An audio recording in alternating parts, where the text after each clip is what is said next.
ఈరోజు మన ఈ మహాధర్నాన్ని విజయవంతం చేసిన ప్రతి సోదరుడికి ట్రాక్ పనుల తరఫున నేను ధన్యవాదాలు తెలియజేస్తున్నాను.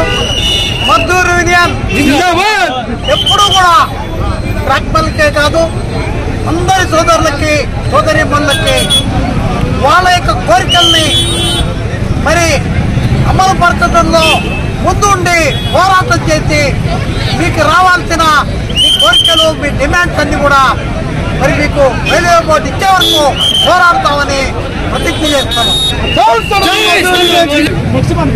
అలాగే ఈరోజు మనం టీఆర్ఎం ఆఫీసుల ముందు మహాధారణ చేద్దాం. రేపు 18/2/2025 ఫిబ్రవరిలో జనరల్ మేనేజర్ ఆఫీస్ ముందు ఒకరోజు బ్రహ్మాండమైన నిరసనతో పాటు మరి ఆ రోజు మనం నిరాహార దీక్ష కూడా చేసుకోవడం జరుగుతుంది.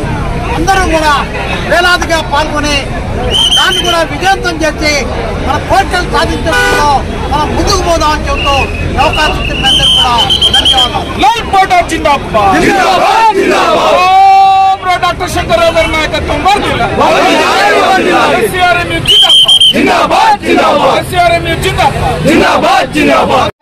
కూడా లేరు. కమర్షియల్ టికెట్ కలెక్టర్ లో ఏబీసీ మార్చి ట్రాక్ పని కూడా అవకాశం 100% కల్పించే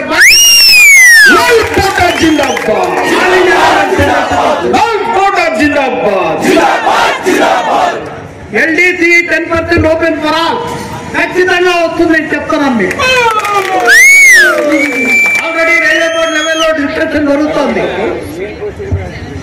మా కోరిక ఒకటే, రిక్రూట్మెంట్ అంతా ట్రాక్ పనిలోనే జరగాలి. ఆ తర్వాత 3 ఏళ్లకు ఒకసారి లేటర్ ఇండక్షన్ వేరే డిపార్ట్మెంట్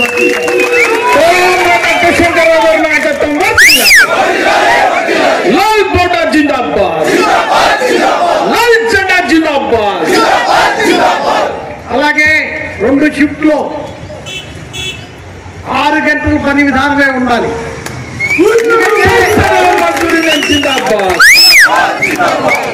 పలుగు పారతో పనిచేసే విధానం ఇది, మైండ్తో పనిచేసే విధానం కాదు. చేతులతో పైపైన పనిచేసే విధానం కాదు. ఎర్రని ఎండలో, వర్షంలో, చలిలో, ఏ సీజన్లో అయినా సరే పనిచేయాల్సిన బాధ్యత మన మీద ఉంది. మనం పనిచేస్తేనే ప్రయాణికులకు రక్షణ ఉంది. అలాంటప్పుడు ఖచ్చితంగా 6 గంటల పని విధానం, 2 షిఫ్ట్లు, ఉదయం 7 గంటల నుంచి 1 గంట వరకు ఒక షిఫ్ట్, మళ్ళీ 12 గంటల నుంచి సాయంత్రం 5 గంటల వరకు ఒక షిఫ్ట్ ఉండాల్సిందే. ఖచ్చితంగా దీనికోసం కూడా పోరాడతాం.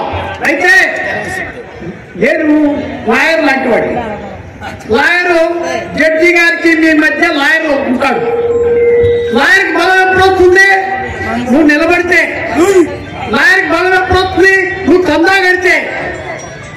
చందా కట్టకుండా మరి పనులు కావాలంటే వాళ్ళు ఇంతమంది కూర్చున్నాం. 1 గంట 1:30 2 గంటల దాకా కూర్చుంటున్నారు. భోజనాలు పెట్టాలి మీకు అక్కడ ఏదన్నా నువ్వు ఏ పేరైనా పెట్టుకో, మాకే అభ్యంతరం లేదు. కాకపోతే దమ్ము ధైర్యం ఉండి ఎర్ర జెండా పట్టుకుంటే రామాదికి రావద్దు. కామ్రేడ్, తప్పనిసరిగా మీకు 4 to 4-6 వరకు ప్రమోషన్ ఇప్పించే బాధ్యత ఆల్ ఇండియా రైల్వే ఫెడరేషన్.